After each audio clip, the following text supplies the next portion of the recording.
one of the reasons that a lot of the folks who we're talking about, the winner take all folks who decide that, hey, I could be a singer and I could be an actor, is that actually they are very poorly calibrated in terms of knowing whether they actually have the talent or not, right? And so I thought when I used to watch the opening rounds of American Idol, that's the only time that I would ever watch it.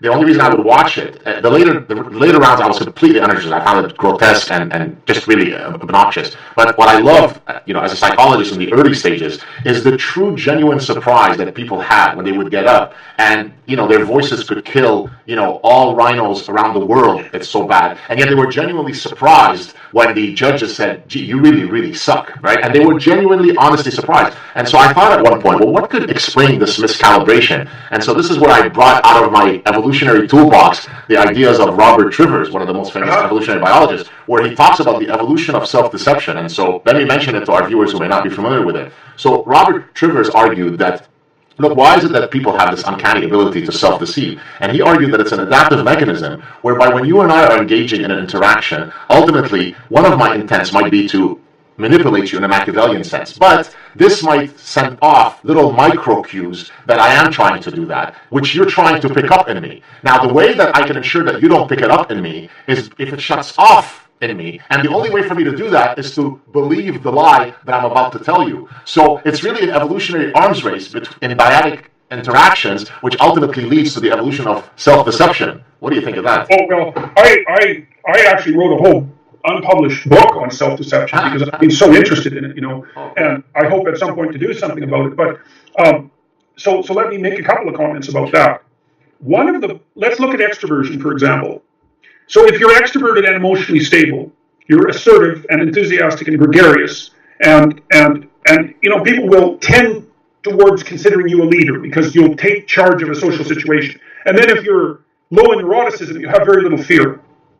And so you appear dominant. There's other ways of being dominant, but that's one way. And one of the ways that people determine whether or not you know what you're doing is to see whether or not you're afraid when you make a claim.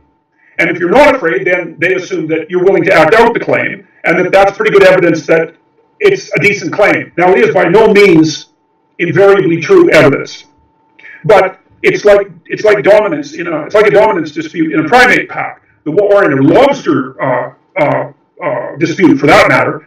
The guy whose nerve breaks first loses, and so he's seen as less true.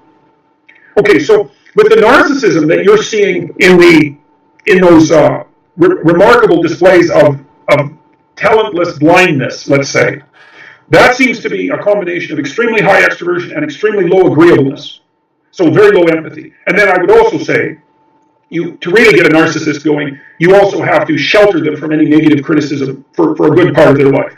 Now, some people are just opaque to that, but if you spoil them, let's say, using a non-technical term, as children, and constantly praise them for everything they do, and never call them to task, and they're extroverted and disagreeable, then you'll get a nice narcissist out of the deal. And I do agree, you rarely see better displays of narcissism than on those initial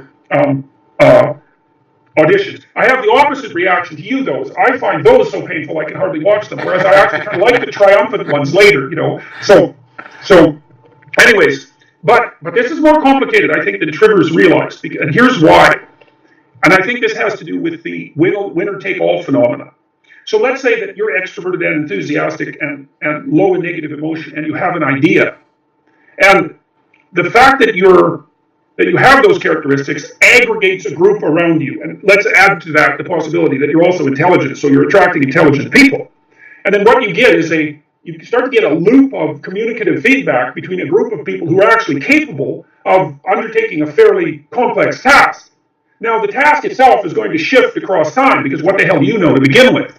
But that confidence might catalyze the formulation of a group that has enough ability and competence and flexibility to pursue successfully across time, thereby validating your initial confidence, even though your confidence was not targeted towards the actual outcome. And you see this in entrepreneurial ventures, because one of the buzzwords that surrounds entrepreneurial success is the capacity to pivot, which means, well, you come out with an idea to begin with, and then you find out that, well, it's just not marketable, and you don't just give up and go home. You take your team and you aim at something else. So there's this peculiar set of circumstances that optimism can produce that's valid, even though objectively speaking, the initial optimism was unwarranted. Now, that doesn't mean that the same sort of thing can't cycle into absolute hell, because that's, I would say, an equal probable outcome, or even a more improbable outcome.